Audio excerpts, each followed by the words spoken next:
Hey, what's going on, guys? I wanted to post a video on how I'm controlling the water in my little Reef aquarium here.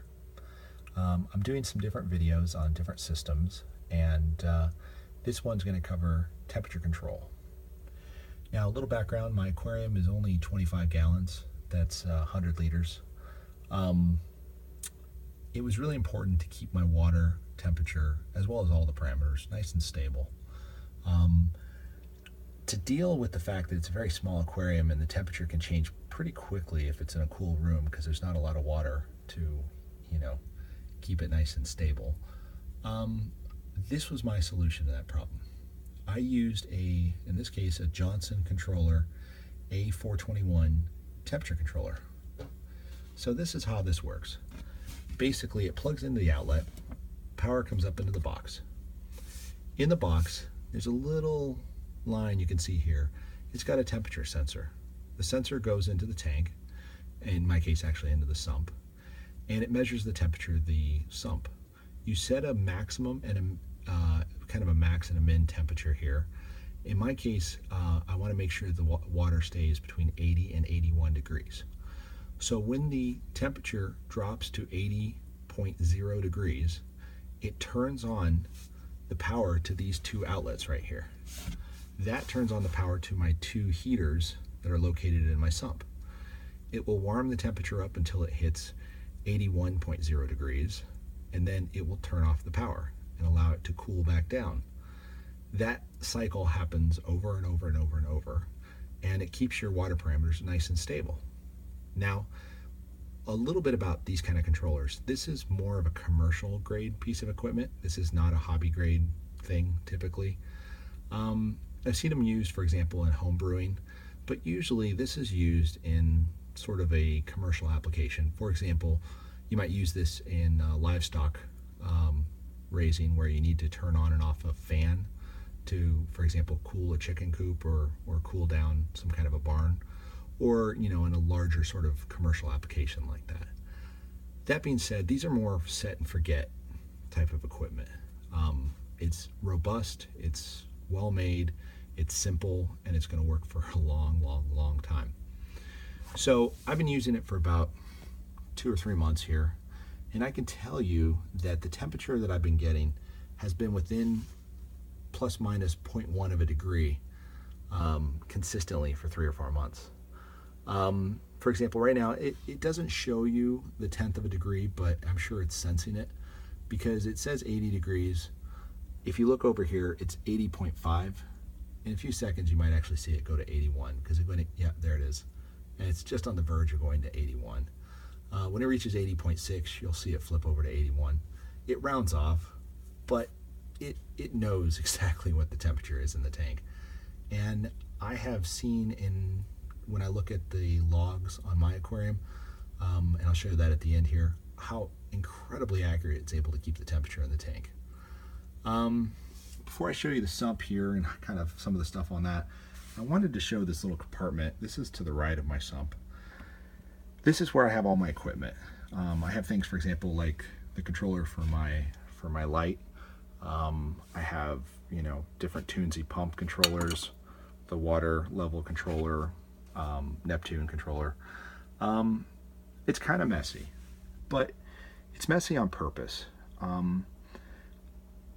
I found that a lot of times I need to change things or modify stuff.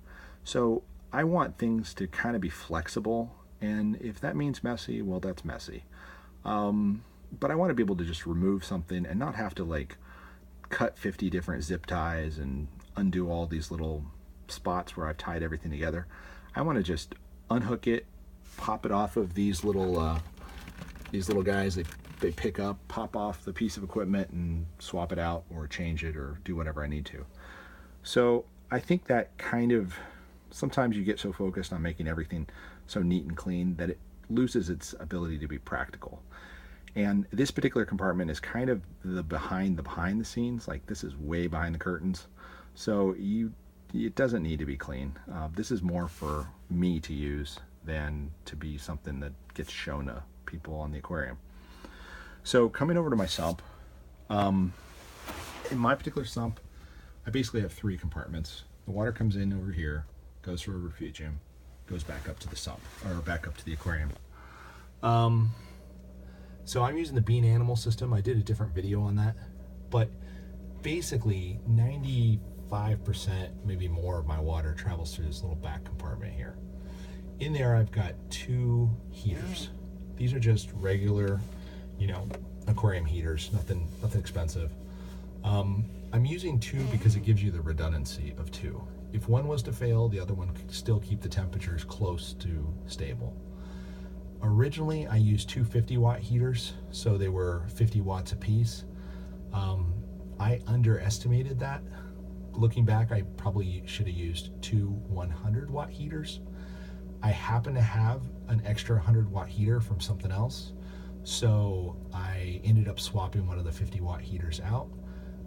But I would say with these kind of Johnson controller type, you know, precise controllers, you should probably estimate on the high side for how much heat, how much wattage you want to use. Another thing is, okay, so what happens if the controller, if for some reason the controller was to fail and in worst case scenario failed in the on position? Well, what would happen would be then we'd have to rely on the little sensor that's on those individual heaters. I have them set to right about 84 degrees. So if these are working correctly, they should turn off on their own at 84 degrees.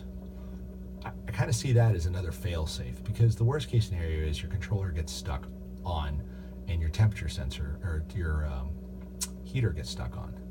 However, I've read a lot of stories online about these heaters when all you do is plug it into an outlet and they get stuck on, they basically kill everything in the tank. And the reason I would spend the 70 bucks on one of these little Johnson controllers is I don't think you want to trust your entire aquarium to like a $5 heating part on top of your heater. It just seems kind of like, you know, just too easy a point of failure. So last part in the controller in the tank here is the actual Johnson little controller here. Unfortunately, these are not made for the reef aquariums. They're not waterproof. They're not designed to be exposed to salt water all day.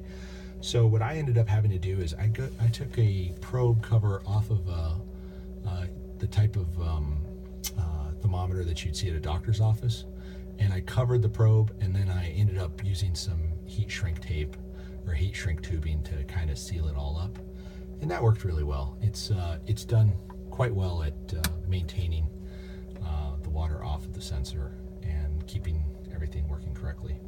So to show you a couple more things, this is the 50-watt heater I removed. I'm using the Aqueon version, the Aqueon 50-watt heater. These have been pretty good, actually. I like that they're not made out of glass, so one less thing to break in there. And then this guy, let me just show this real quick. Pop this guy off.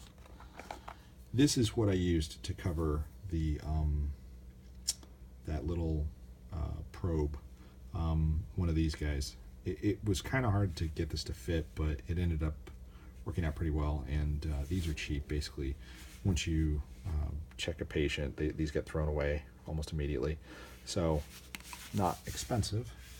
Finally, I wanted to show my results. I just changed the temperature on my heater, my sensor thing. I had been keeping it 81 to 82. I just dropped that down to 80 to 81, and you can see how incredibly accurate that temperature is and how repetitive it is. I like that. That means that my temperatures in my aquarium are going to be very stable. You kind of see at the bottom kind of an easier view of it. That's good. That means that long term, everything's going to stay nice and constant in there, and it will result in a much happier, healthier reef. So hope that helps people out there if you're building an aquarium. I know it's kind of a long video, but thanks for bearing with me, and I hope this helps you. Thanks.